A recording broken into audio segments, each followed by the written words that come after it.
In this module, we're going to be covering Chapter 13 and 14 of your textbook.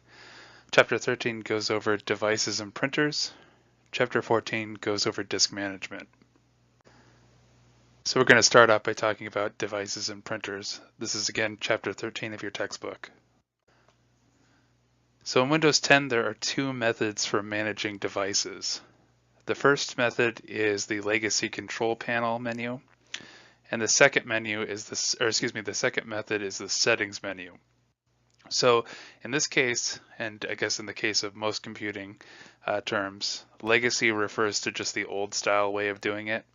In Windows 10, they've added a new settings menu, which we're going to explore later, that gives you some added functionality while at the same time removing some of the functionality that the control panel had.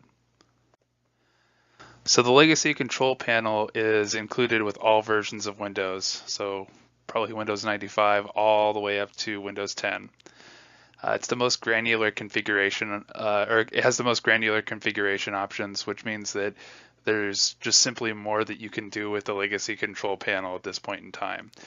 Now, I think Microsoft is going to eventually phase this out of future builds of Windows 10, but for now it's still built into the operating system. To get to the Legacy Control Panel, you can right-click the Start menu and you can click Control Panel, and then this will take you to the menu below, and then you're able to choose some various administrative tasks. So one of the most important features of the Legacy Control Panel is the Device Manager. So this is really the bread and butter of Windows administrators in terms of managing devices. It displays information about your computer's hardware. You can use it to add, disable, and remove hardware. You can use it to update and manage device drivers. And in addition to that, you can use it to roll back device drivers. So in the event that you've applied a device driver that doesn't quite work right, you can use this menu to roll back your device driver to a to the previously installed driver that worked. You can also use it to adjust advanced settings. So say, for example, you have a graphics card that has specific settings that allow you to overclock it. You can actually use the Device Manager to get into some of those settings. Finally, you can use it to troubleshoot device problems. So for example, if that new graphics card you got had an issue with the driver or otherwise wasn't working correctly, you can use Device Manager to figure out if it's actually working right or not. And you can use it to troubleshoot further. So the settings menu is new to Windows 10. So it's sort of like a stripped down version of the control panel. I mentioned that the control panel has a lot of different settings that you can change. It's very granular. The settings menu is just limited to things that you would frequently change. So let's say your printers, for example. If you wanted to make a certain printer a default, that's an option that's available in the settings menu, and it's really easily accessible as opposed to the control panel, which is just a few more clicks. To get to the settings menu, you can click the Start button in the lower left-hand corner of the screen, and then you can click the Settings button. Settings button in this build of Windows, or in the most recent build of Windows as of the recording of this presentation, it actually just looks like a gear. So you'll click Start and then you'll click the little gear icon. You can use the settings menu to configure basic device settings, and this also allows you to interact with some other things with Windows, such as Windows updates, resolution, things like that. So this week you'll be exploring this menu a little bit. So this is a screenshot of the settings menu. We'll just look at it from the top down. So at the very top, you can see there's a box that says Find a Setting. This function is very much like the Windows Search function with in the Windows Start menu. You can actually just type any setting that you'd need, and then it'll pull up. This is really similar if you've ever used an Apple operating system. They have a feature, I believe it's called Spotlight, that pretty much does the same thing. So it's very Apple-esque in that way. You can see that the settings menu is divided into several categories. You've got system, devices, network, internet, or network and internet, personalization, accounts, etc. Each one of these allows you to control a different aspect of your computer. So again, this week I'd encourage you to go through and just explore each one of these different categories and see what you can and can't do with them. So let's talk about troubleshooting devices in Windows. So in general, when you're troubleshooting things, you want to always start with the simplest thing first and work your way up. So the first thing I always like to do is check the physical aspects of the device. So for example, is it plugged in? Is the network cable plugged in? Does it have power? If it's a printer, does it have paper? Yes, you'd be surprised at how many people will submit a trouble ticket and it will just have, for their printer not printing, and it will just be the printer's out of paper. So make sure you check all the basics first. Next thing you want to do is you want to check the device manager. Specifically, look for what are called yellow bangs, or they're yellow exclamation marks. You can kind of see that on the in the image to the right of the second bullet point here. These yellow exclamation marks will basically just tell you if there's a problem with your device driver and which device is having the issue. So if you clicked into that device, you'd be able to look at an error code, and then from there you'd be able to go to Google or your other favorite search engine and figure out what the issue is. Next, make sure you have the most recent device driver. This one's usually pretty self-explanatory, and in Windows in Windows 10, starting with Windows 7, Windows does a pretty good job of managing device drivers through Windows Update, but sometimes either it won't update or it will require you to download a specific driver from the manufacturer. So it's always good to make sure you've got the most recent device driver installed. Make sure that the device is enabled. So in Device Manager, one of the things you can do is you can enable or disable the device. If it's enabled, it will show up more in bold. You can kind of see that in the picture to the right on this slide. If it's disabled, there will be a different icon for that device driver, and then you'll be able to, and then the text will be grayed out a little bit, so you'll be able to really easily see if it's a disabled device driver or not. And then finally, ensure that your device is Windows 10 capable. The device manufacturer's website should list if it works with Windows 10. Windows 10 is still relatively new as of the recording of this, but most device drivers, especially those that worked with previous versions of Windows, like Windows 7 and Windows 8, should work with Windows 10. But it's always a good idea to just double check with your manufacturer to make sure that it's Windows 10 capable. So let's talk a little bit about printing. Specifically in this slide, we're going to be talking about the printing terminology that Microsoft likes to use. It's a little bit less intuitive than your average everyday terms would be, so it's important to keep these in mind when you're talking about printers. So first off, we have a printer. So you might think, well, this is just a physical printer, but in Microsoft terminology, it's actually the virtual system object that communicates between the OS and the printing device. So when you open up the Legacy Control Panel option and then you click on Devices and Printers, you'll see a bunch of printers like the one pictured to the right. That's the virtual representation that the operating system uses to actually print to the printer. So when we're talking about printers in Windows, we're talking about those virtual print objects. The print device, that's just the physical printer. So the your Brother or your HP or your Konica Minolta, that's just a physical printer. So printer in Windows terminology, that's the virtual printer system object. Print device is the actual physical printer. So spooling is the process of writing the contents of a print job to a file, and we're going to talk about that in depth here in a few minutes. The print queue is a series of files stored in sequential order waiting to be printed. So the sequential order piece, that's the most important piece to remember. When you print a print job, let's say you're in a big office and you have, a bunch of people using the same printer at the same time. They all get stored in what's called a queue. So a print queue, it's basically a line.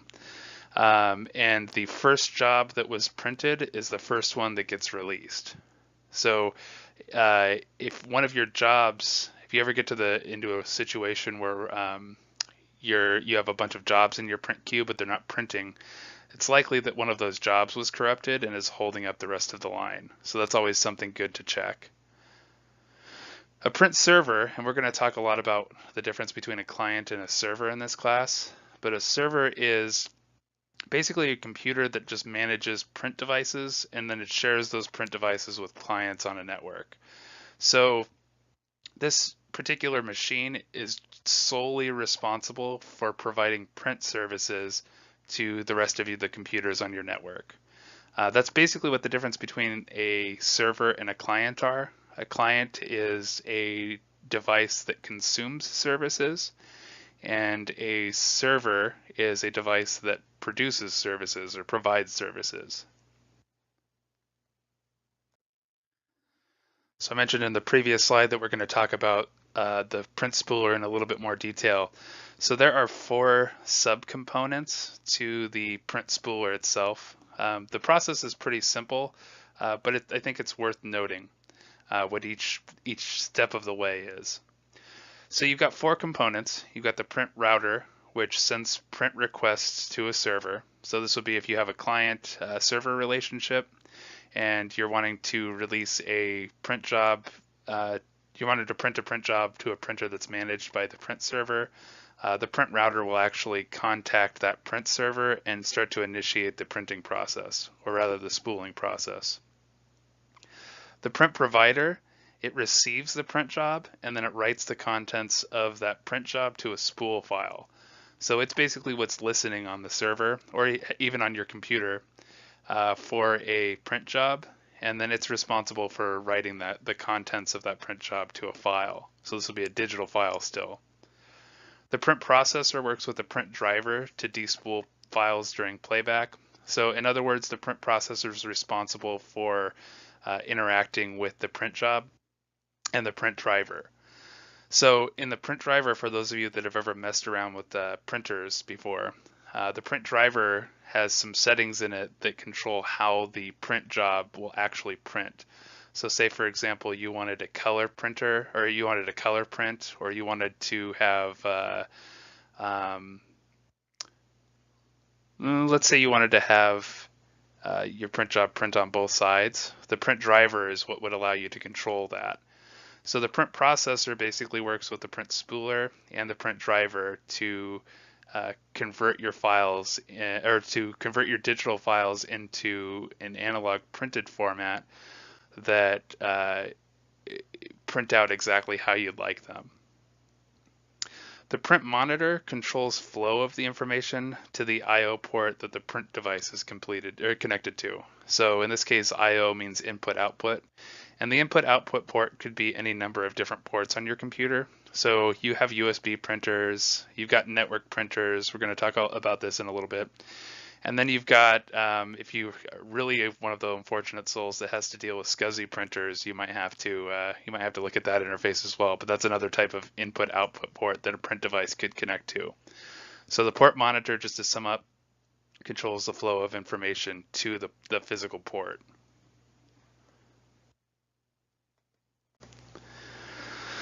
Okay, so let's talk about the print process. So this is the process that your computer goes through every time you print a job to a printer.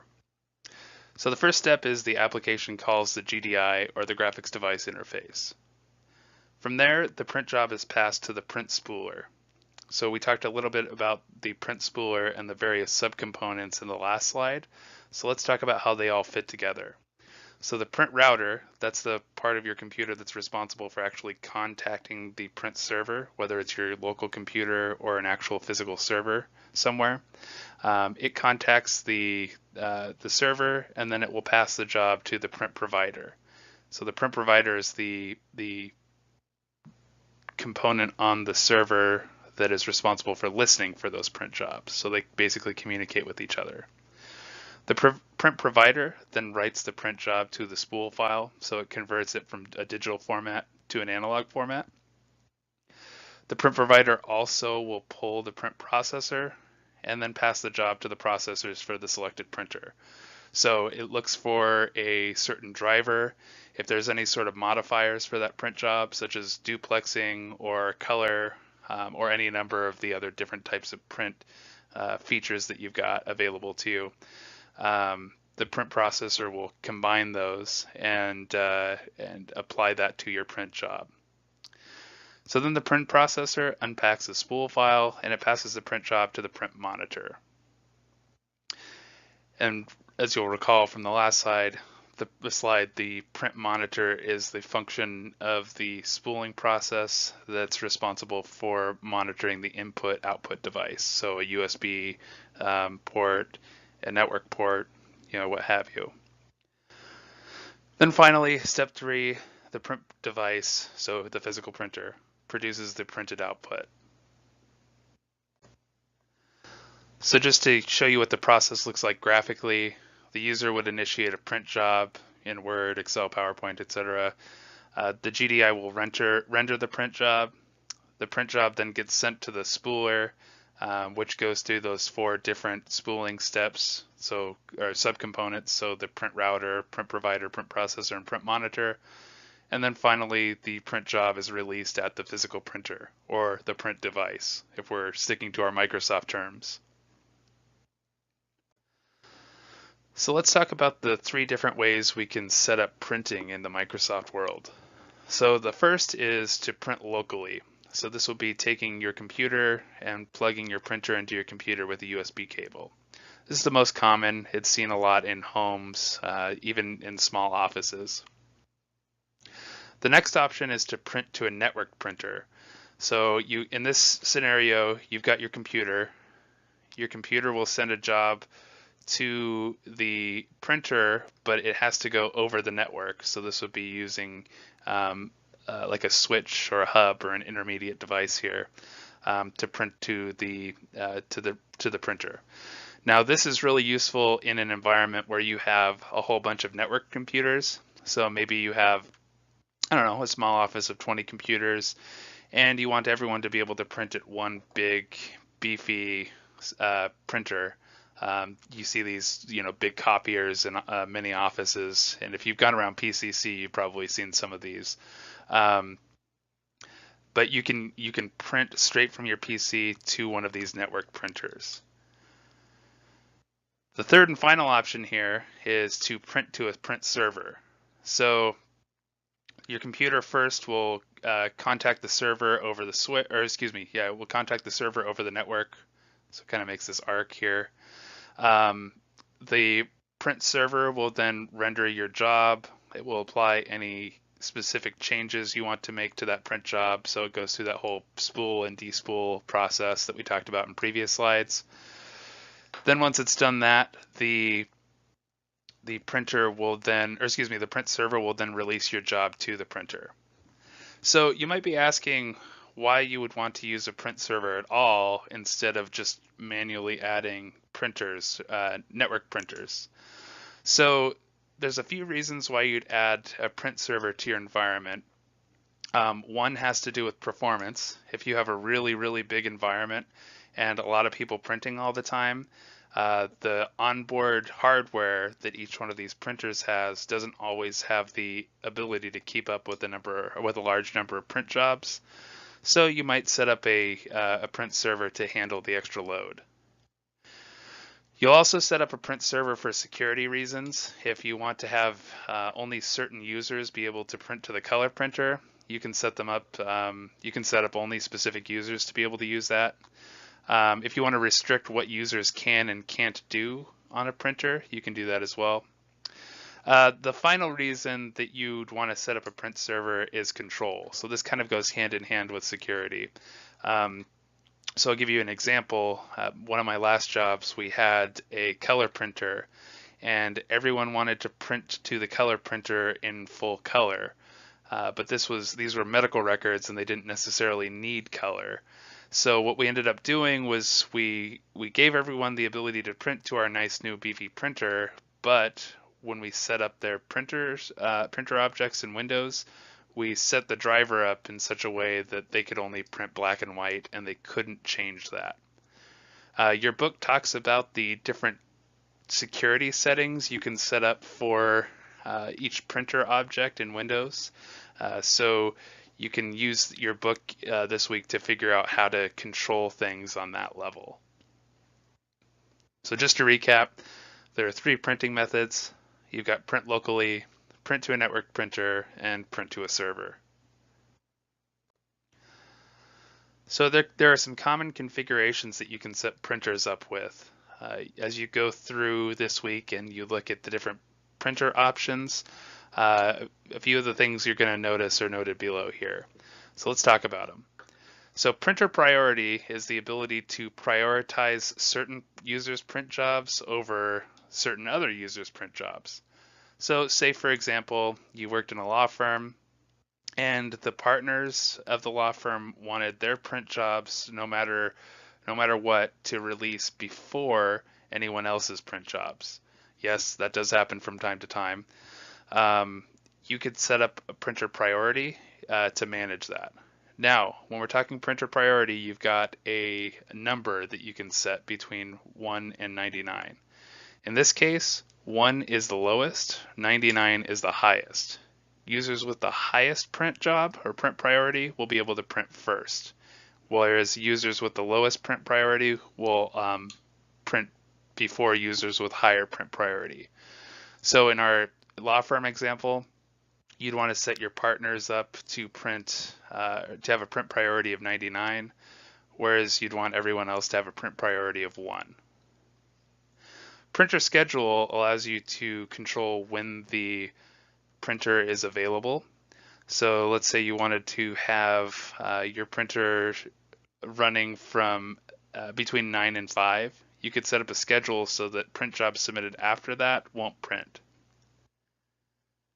Printer pools are sort of like the opposite of print priority. Printer pools basically allow you to account for high printing load. So this printer pool will require you to have 2 or more identical printers.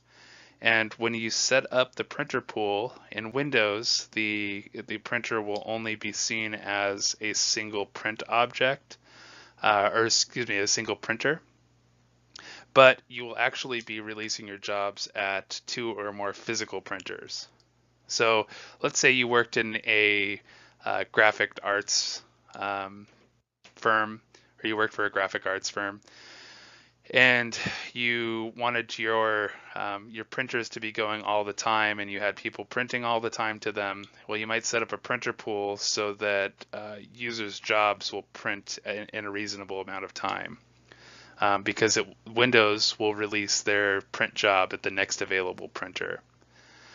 Now, it's important with a printer pool to remember that you need to keep both the devices the same, or you need to keep all the devices in your print pool the same. You also need to keep them in the same physical location. You need to keep your device driver the same because Windows only allows you to assign one device driver to one printer pool, or one print object. You also need to keep your printers in the same physical location because Windows will randomly determine, based upon the printer's availability and settings and other things, which print device to physically release your print job at.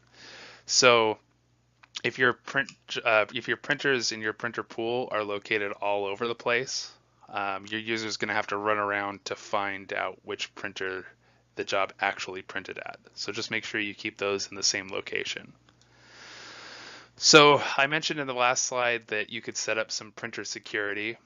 You have 3 different options that are available to you as far as security goes. You've got print, which allows you to manage, it allows the user to print to the printer or the print device.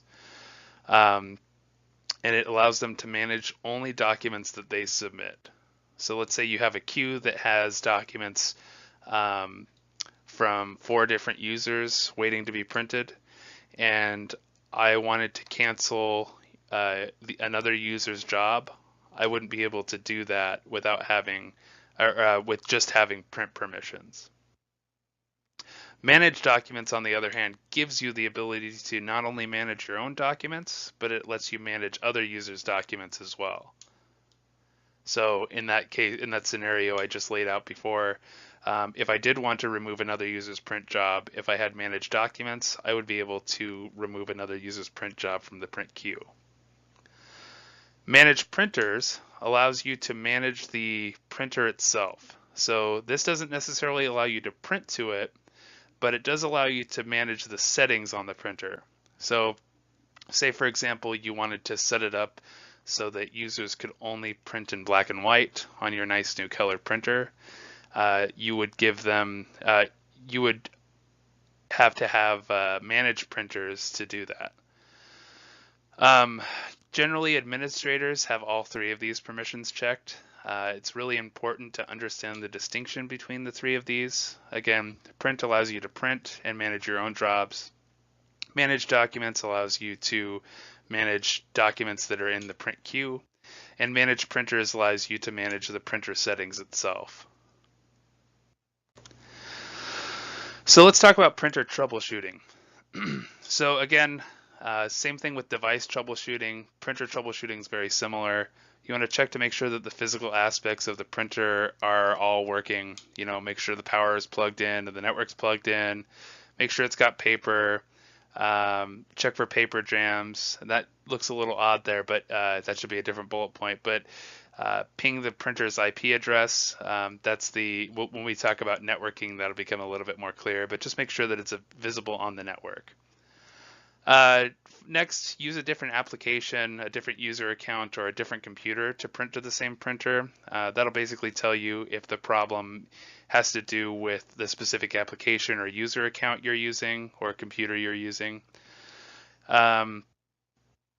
Next, start and restart the print spooler service. Oftentimes, documents will get stuck in the print queue, and then the only way to clear them is to stop that print spooler service, and then clear the documents manually from the queue, and then restart the spooler service. So sometimes that can cause the spooler service can crash, and that can cause print jobs to halt printing. Next, remove the print driver and then reinstall. So you can see here we're kind of going up the ladder here in terms of complexity of what you have to do. So removing the print driver, sometimes the print driver can get corrupted or a setting can get set that causes some sort of issue. So it's always a good idea to try to remove and reinstall the print driver if you get to this step.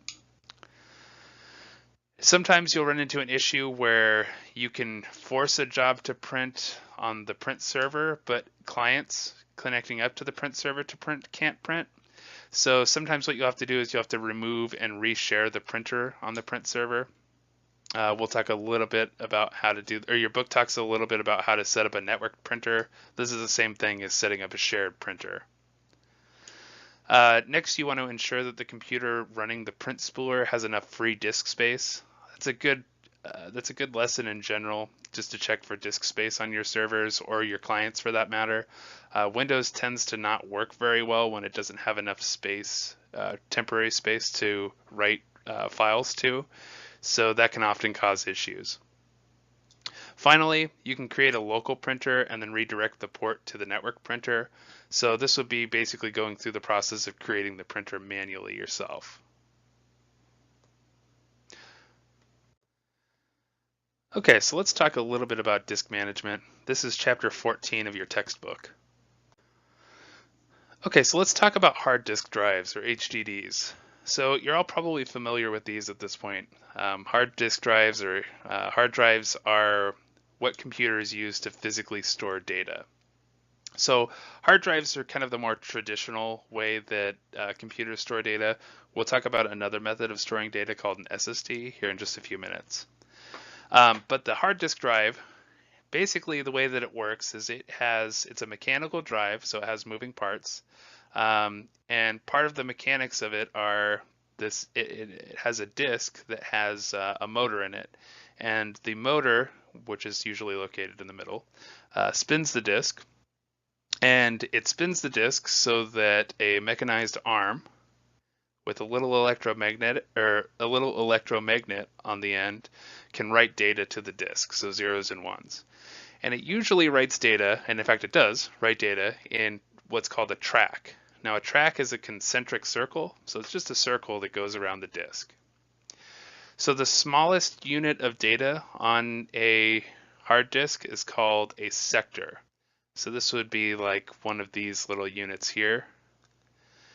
And sectors can sectors can be of varying sizes, and we control the size of the sector by controlling the cluster size. So the cluster size is basically the distance between sectors. So it will be that distance there. So again, you've got sectors, you've got tracks, and you've got clusters. A sector is the smallest unit of data on the drive. A track is data that's written in concentric circles for efficiency, and a cluster is one or more consecutive sectors. So a track, again, we write them in tracks because it's efficient. The arm doesn't have to move back and forth too much. But one thing you'll run into is, let's say we erase part of a file. So let's say this green section here, that's our file. And let's say we erase the data that's physically stored here. Well, now the arm has to go skip a sector in order to read the rest of that file.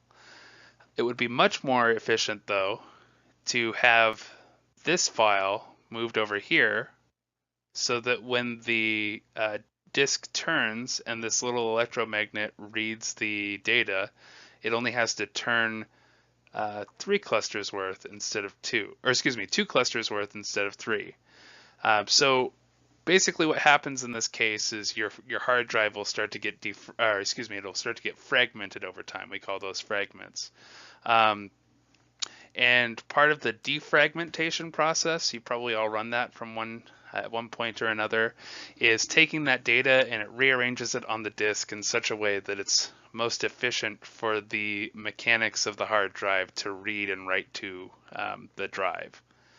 So that's basically what defrag is. So in a nutshell, this is the hard disk drive. This is the most traditional way to store data. It's got several advantages and disadvantages to it, but we're not going to cover that in too much detail here. So let's talk about solid-state disks. So solid-state disks are the newer way to write data to a disk or to store data. So there's actually no, disk is kind of a misnomer here because there's no disk involved. It actually just electronically stores data in what's called non-volatile memory, which is basically just memory that doesn't erase when electricity doesn't run into it or run through it. So if you've ever used like a USB flash drive, this is very similar technology to how flash drives work. It has the advantage of having no moving parts, so we don't really have to worry about how data is physically written to the disk. It uses less power than traditional hard drives. So for computers like laptops, it actually uses about 1/10 of the power of a traditional hard drive. It's typically much faster than a hard disk drive. It's one of the best upgrades you can make for a client PC. If you're a gamer out there and you're not using an SSD, you're probably doing something wrong. But an SSD is the best upgrade, I think, at least right now as of the recording of this video, that you can make for your computer. You also don't have to defragment it because, again, we don't care about how the data is physically written to the disk. Now there are some like garbage collection processes that have to happen on the SSD, but typically those are managed by the SSD itself, and you don't have to do much, at least in terms of Windows, to manage your disk as you would have a traditional hard drive. Now, some of the disadvantages to SSDs, they are a little bit more expensive than traditional hard drives are. They also have at least right now, they have a little bit of a higher failure rate than traditional hard drives do. And it's also harder to pull data off of it in the event of a failure. So that could be a good thing or a bad thing, but that's something to keep in mind. In general, though, the advantages of SSDs outweigh the disadvantages, and if you have good backups, then it's not generally an issue to run SSDs in your client PCs. In servers, it's a little bit more of an issue, but that's a topic for 240M. So a file system is a method that an operating system uses to keep track of the files that are physically stored on a disk or an SSD. So in other words, a file system will monitor where the data is stored, and then it will provide the operating system with a way to access that data. So Windows 10 uses three different types of file systems. FAT32, FAT stands for File Allocation Table. It has support for something called long file names. In a previous iteration of FAT, you could only have a certain number of characters in your file names. I believe it was 8. And if you couldn't go over that. So you could imagine as we have progressed with technology, being only able to have 8 characters to name your files is it would be a little bit difficult, right? So FAT32 fixes that, and it enables long file name support. I believe you can have up to 256 characters for FAT formatted drives. It has something called efficient use of disk space, which means it will try to use the physical space on the disk as efficiently as possible. The max volume size for FAT is 32 gigabytes, so keep that in mind, especially for those of you that have larger flash drives. If you ever tried to format a 64 gig flash drive, you would actually only be able to address 32 gigabytes worth. It also has a 4 gigabyte file size limitation. So for those of you looking to store Blu-ray movies on a FAT32 formatted drive, you might run into some issues. It does have the best cross-platform support, however. So if you wanted to move files between between a Mac and a PC, or between Linux and Windows, FAT32 is generally the best way to do it. NTFS. NT stands for new type, and NTFS stands for NT stands for new technology. NTFS stands for a new technology file system. So this was originally included with Windows in Windows NT way back in the day. So NTFS is what Windows installs by default. So if you install Windows 10, NTFS is what your hard drive will be formatted to by default. It also has long file name support, meaning you can have up to 256 characters for each file name. It too has efficient use of disk space, but it has some additional features that FAT32 doesn't. For example, it supports compression, which means you can make the physical, the data you're writing to the disk physically smaller. It supports encryption, which means that if I were to pop out your NTFS formatted and encrypted drive and plug it into my computer, I might not be able to read it depending on how you have encryption set up. It has support for local security, which means that you can control which user accounts have access to which files. It has support for network security, meaning if you've got a user account or a set of users that you want to have access or if you want a set of users to have access to a specific file across your network, it supports security for that. It has a max volume size of 256 terabytes, which is quite large. And it has support for quotas. So if you want users to only be able to write a certain amount of data to your hard drive or to your hard drives, you can set up a quota for them as well. New with Windows 10, and I think Windows 7 and Windows 8 also support this now, is something called Extended FAT or EXFAT. So this was originally used with Windows Embedded Edition, and it's kind of an alternate version of FAT32. So it has a max volume size of 512 terabytes. It has a file size limit of 120 petabytes, which is, again, quite large. It has support for access control lists, which means you can have some security, but not a whole lot.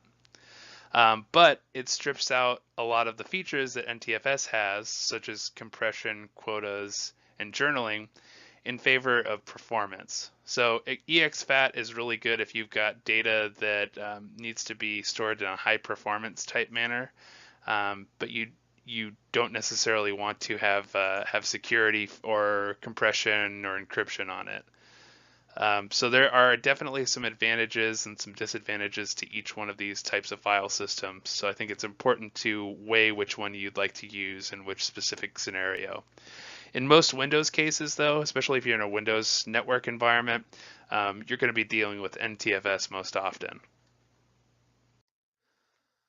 Okay, so let's talk about a little bit about dynamic disks. So dynamic disks provide you with expanded options for storage. So depending on the application that you're using your storage volumes for, you might need some additional options. So you might need your storage array to be faster, or you might need it to be fault tolerant, meaning that if one of the drives dies, you can still stay up and running. So to account for, or to help you with the expanded options for storage, dynamic disks basically focus around logical volumes instead of physical disks. So when we say logical volumes, we mean one virtual disk may represent multiple physical disks. So we'll take a look at some of those options here in a second. Dynamic disks provide you with the ability to expand storage without rebooting the machine or losing data in some cases. So, you know, if you have an unknown amount of data being written to your drive, a dynamic disk might be a good option for you because that allows you to add additional storage to the volume that you're using without rebooting your machine or having to wipe the machine and start from scratch. So there are 4 different types of data. We've got there are 4 different types of storage, so 4 different types of dynamic disk configurations. We have simple, we have spanned, we have striped, and we have mirrored. So we'll talk a little bit about each one of these in the next few slides. It is important to note that with dynamic disks, you do have to convert your disk to dynamic disks.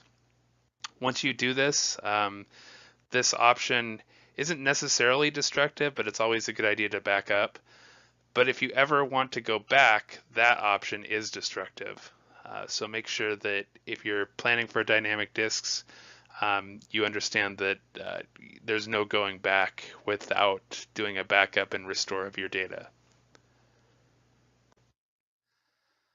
So let's talk about dynamic disks and simple formatted dynamic disks. So these function very much just like your traditional hard drive does. It's contained entirely within a single device. It allows for both NTFS and FAT volumes to be extended. And it doesn't have any fault tolerance, which means if this drive dies, then you lose the data that's on that drive. Now, you might be asking, why would you ever want to run a dynamic disk formatted in simple? And that's basically because you can easily convert between different types of dynamic disks. So if you wanted to convert this simple volume or the simple formatted dynamic disk into something else, you could do that kind of on the fly. So now we're going to get a little bit more complex, and let's talk about dynamic disks spanned volumes. So dynamically spanned volumes, they combine space from 2 or more physical disks. When the space on one disk fills up, it starts to write to the disk that's next in line. So as we get further and further and further and further down the rabbit hole with how much data we're writing, let's say we fill up hard drive A here, or this first hard drive, well then it will just, the second drive here will spin up and it will start taking the data as if this was one physical drive. So when you're looking at this in Windows, it actually just looks like one 200 gig disk, but it's actually 2 100 gig disks in this example. So it does have some, so physical storage mediums don't have to be the same size. So let's say you had a 100 gig disk and a 1 terabyte disk laying around. You could actually set them up in a spanned volume so that you'd have effectively 1.2 terabytes. It does support both NTFS and FAT32 formatted volumes, and they can be extended. So say, you know, in this example where we have 2 100 gigabyte disks, if we get to the point where we're just about to fill up the 200 gigabyte volume, we could throw another 100 gigabyte disk in there, and then expand the volume to 300 gigabytes. Now, it's important to note that in this configuration, there is no fault tolerance. So if you lose any one of these disks, say we lose this one, we lose all the data in that volume. So that includes the data that's on the second disk too. So that's something really important to keep in mind. So let's talk about this last configuration, and that's striped disks. So striped disks basically takes part of a file, and then it writes that data to that part to one disk, and then it writes the other part to the other disk. So let's say we have an example here. We have file1.xls. This is an Excel file. What a striped volume is going to do is it's going to take part of the file and it's going to write it to one disk, and then it's going to take the other part of the file and write it to the other disk. Now, the reason we do that is because it improves performance over a single disk. So let's say we had a database application that was writing data to a storage array or a storage device, and the device wasn't quick enough to keep up with that application. You're going to run into a lot of issues with the application. The application will probably likely crash on you multiple times. So being able to write data in this way basically allows us to split up the workload in between two or more drives, and write the data to our volume much quicker. Now, it's important to note that this volume cannot be extended. So if you run into a situation where you need to expand the amount of storage you have, you'll have to basically rebuild this dynamic disk from scratch. It also should be noted that there's no fault tolerance. So in this case, if you lose one drive, you lose all the data on this whole volume.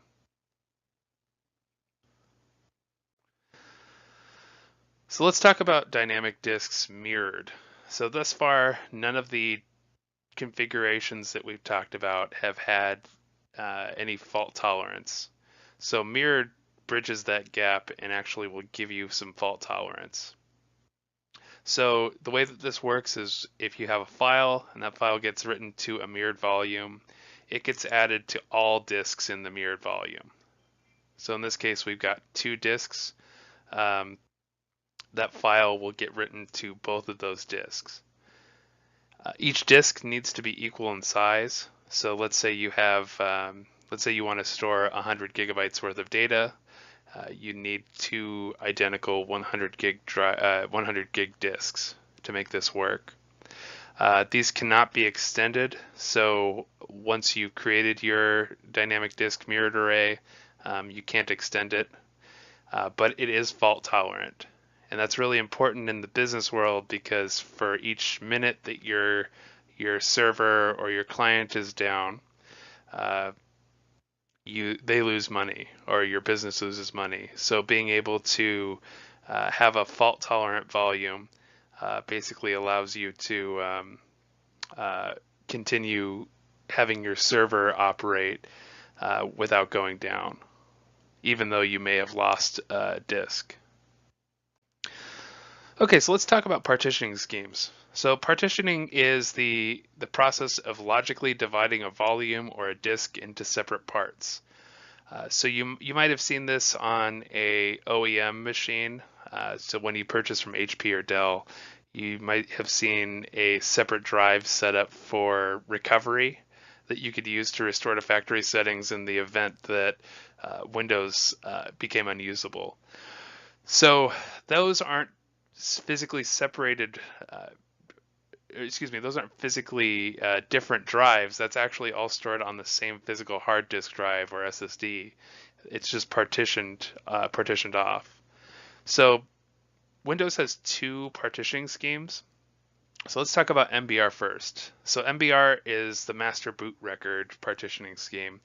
It's the first section of an NTFS formatted drive. So if we were to go back and look at the first slide in this lecture, or in this part of the lecture, it would be the first sector on that drive. It was first used in 1983, but it's still popular and still being used today. So it's a pretty robust technology. It identifies how and where an operating system will be It identifies how and where an operating system is located so that it can be booted. So MBR actually handles the booting of the operating system. Actually, all partitioning schemes do, but it should be noted that that's what it does. So if you have different versions of Windows or different operating systems on your computer, MBR will actually allow you to boot to each one of them. So if you have a multi-boot environment, the master boot record can help you with this. You can't use MBR to manage partitions larger than 2 terabytes, and it can't contain more than 4 primary partitions. Now, partitions aren't as often used. Mainly, you see them used in that example I gave you, which was having the recovery partition. But it should be noted that you can't divide MBR formatted volumes into more than 4 primary partitions. And going back to our previous bullet point, can't manage drives larger than 2 terabytes. This has only become a problem in recent years now that hard drives and SSDs and storage have become relatively cheap. So it's important to keep in mind that MBR has been around for a long time. It's a tried and true technology. But if you need to create more than 4 primary partitions, or if you need to have drives larger than 2 terabytes, MBR isn't for you. And that's where GPT comes in. So GPT stands for GUID partition table. GUID stands for globally unique identifier. And it is the newer standard. So it was sort of brought in to replace MBR, and it sort of bridges some of these gaps that MBR has. So it's the newer standard. Every partition has a uniquely generated name and ID, hence the globally unique part. Partitions can be larger than 2 terabytes. It allows for 128 different partitions. I'm not sure why you would want to have that many partitions on a single volume, but you could. It's more resilient than NTFS because rather than having that first boot record stored on or controlling the booting of the operating systems, it actually stores that boot record on multiple sections of a hard disk or a volume, so that in the event that that first sector gets corrupted, you still have a way to boot you into your operating system. It also has automated recovery tools so that in the event that the disk does start to go bad, it will A, alert you, and B, attempt to recover itself. So those are the different types of partitioning schemes. Again, there's pros and cons to each. By default, I believe Windows 10 will set you up with a master boot record unless you're trying to install on a drive that has more than 2 terabytes. So let's talk about storage spaces. So storage spaces is something new to Windows 10, at least in the client operating system. We first saw this, I believe, in Server 2012, and they brought it to the client operating system. So storage spaces it gives you effectively different options for storing your data. So in addition to those dynamically formatted disks, you also can take advantage of storage spaces, which basically replicates different RAID technologies. So if you've ever heard of RAID, that's a redundant array of independent disks. We talk about that a little in a few slides.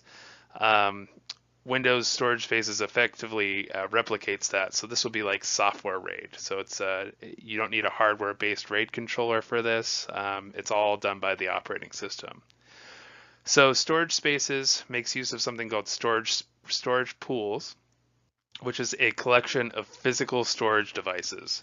So this could be any storage device. So you could have a SSD in a storage pool with a hard drive or even with a USB flash drive. Now, I don't recommend that you have an SSD with a flash drive for a number of reasons, performance, reliability, security. But that's something that you could do. It's very dynamic in that regard.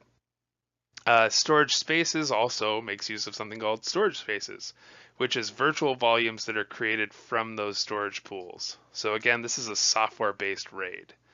So there are 4 different types of storage space configurations, and we're going to talk about those in the coming slides. So storage space is simple volume. Data is striped across multiple physical disks. This is very similar to striping that we saw, the striping that we saw earlier in dynamic disks. If you've heard of RAID 0, this would be like RAID 0. It combines 1 or more physical disks into a large virtual disk. It's used if you have large media files that you want to span multiple volumes. It's great for storage-intensive applications like video editing or databases, but again, there's no resiliency or no fault tolerance. So if one of the disks dies, you lose all of the data.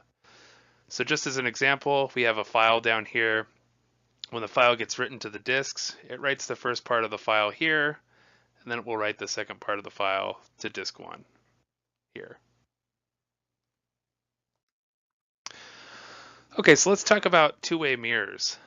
So similar to how mirrors work in dynamic disks, storage spaces writes your data to a disk in a mirror, in a two-way mirror, in very much the same way.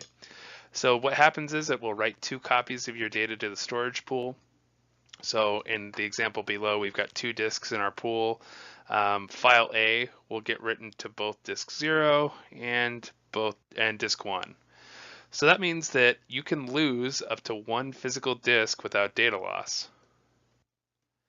It requires at least 2 physical drives, and the amount of this, and it's important to note that the amount of storage available is half the amount of physical disk space in the storage pool. So for example, let's say we've got 2 1 terabyte drives and a two-way mirror. That would result in 1 terabyte of effective storage space. So again, plan your storage spaces accordingly.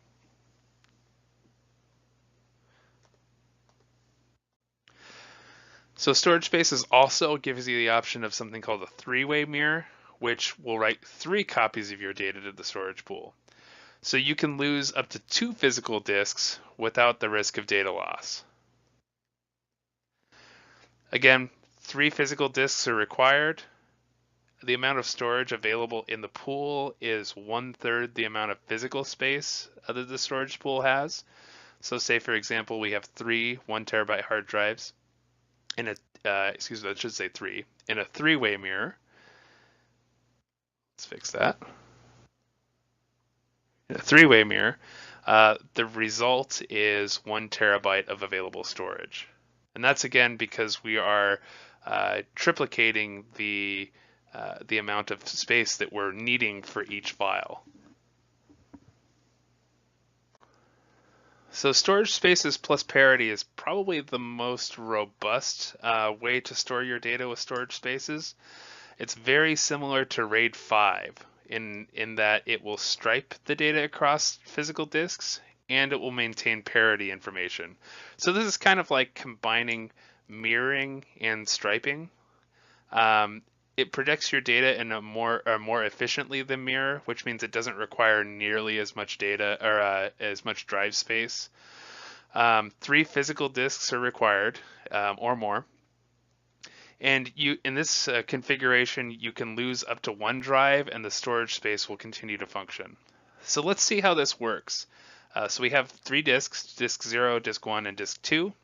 And we're writing file a.jpg to our storage pool here.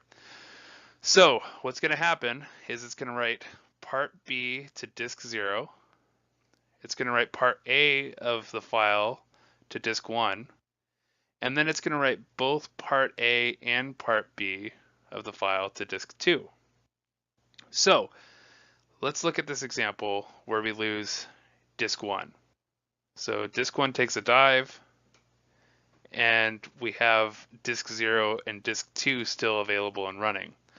Well, we can see here that we still have part B here on disk 0, and we have part A here on disk 2. So that means that we still have access to the full file. So it doesn't matter which disk we lose in this array, we can still, or in this storage space, we can still keep our data live and protected. Now, it should be noted that storage spaces is not a backup solution. It's a high availability solution. So, and this goes for dynamic disks too. So this means that you should be duplicating your data. You should be backing it up in different places. And we talk about backups in a future module, but that's important to note. RAID is not a backup. Storage spaces is not a backup. And dynamic disks is not a substitute for a backup. So in Windows 10, there are two different ways we can manage disks. The first is in the storage settings. So this is again new to Windows 10. This is in the settings menu versus the legacy control panel. It allows you for quick viewing of storage devices, so you can quickly see what types of files are taking up space. If you've ever used WinDirStat, Windows 10 actually has a built-in replacement for that.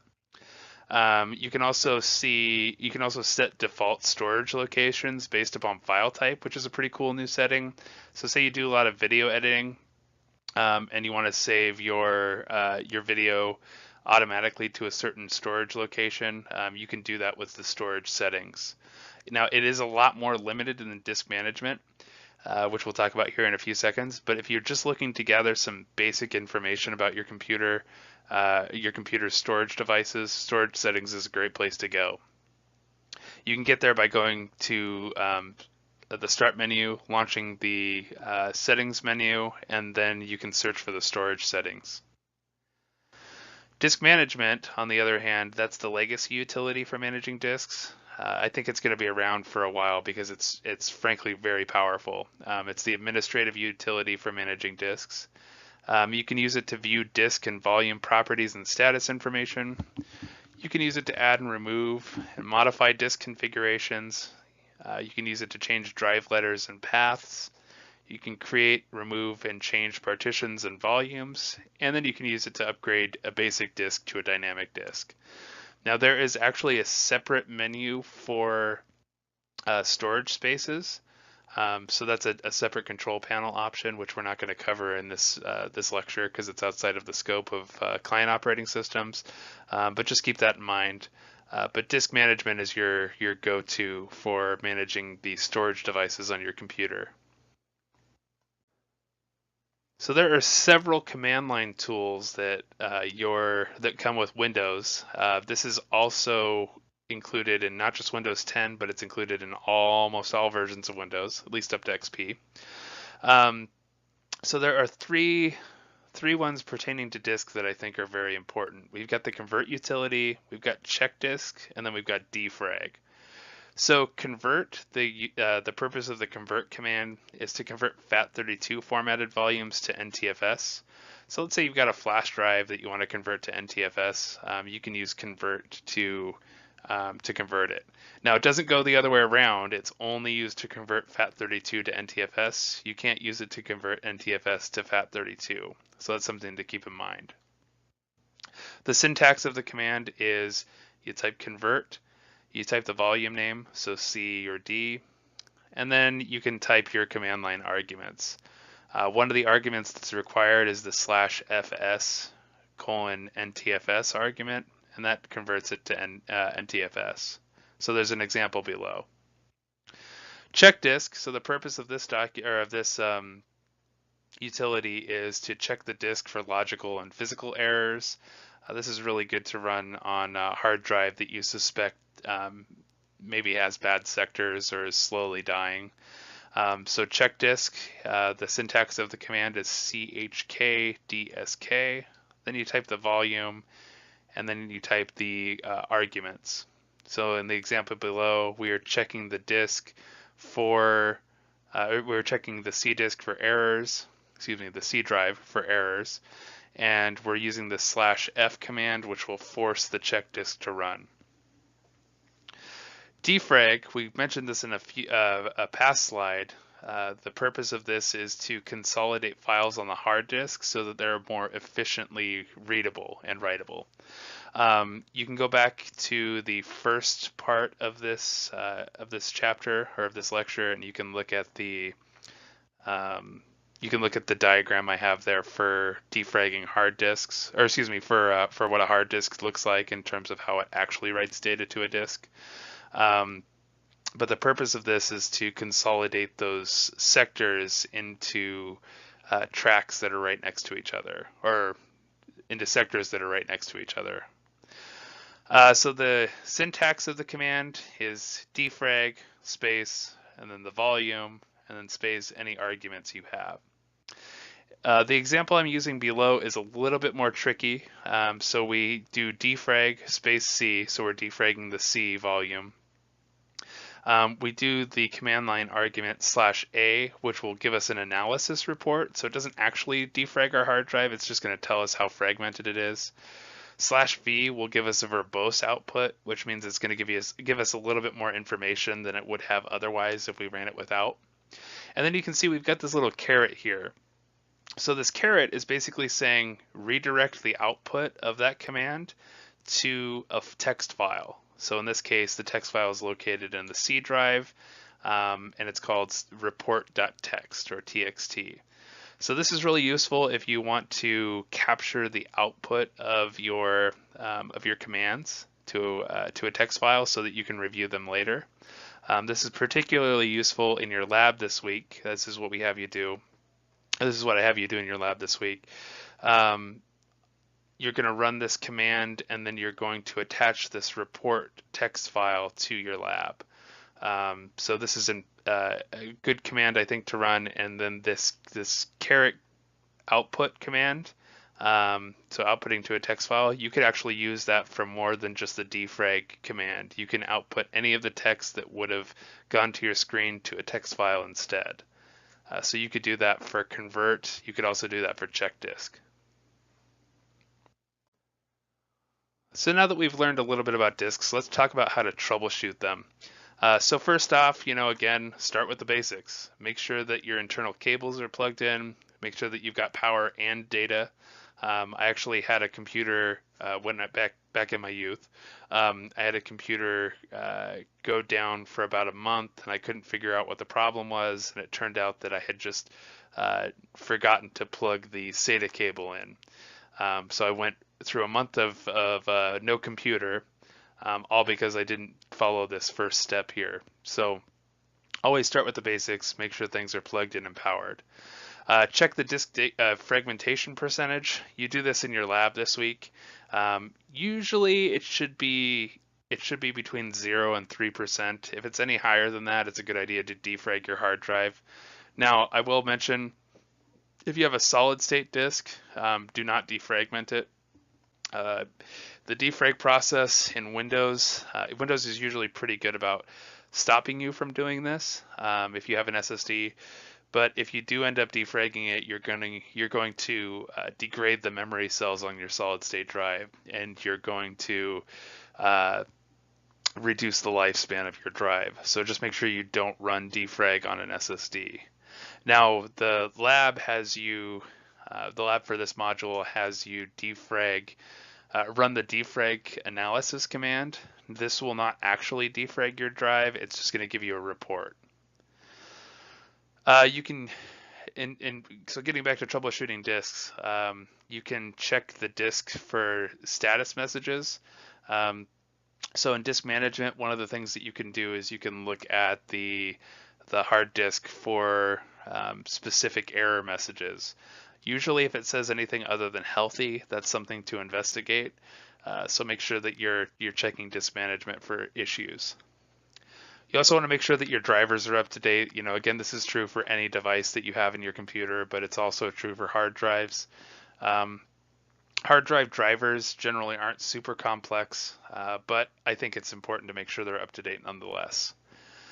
You also want to make sure that two devices aren't assigned the same drive letter. In Windows, physical drives can only have one drive letter. Sometimes what will happen is you'll have devices that will fight each other for a certain drive letter, and then one will appear to drop out of Windows. At least it will drop out of File Explorer, but it won't actually be gone. It's just trying to forcibly map a specific drive letter. So just make sure that you check the drive letters and you check to make sure that you don't have two devices that are fighting each other.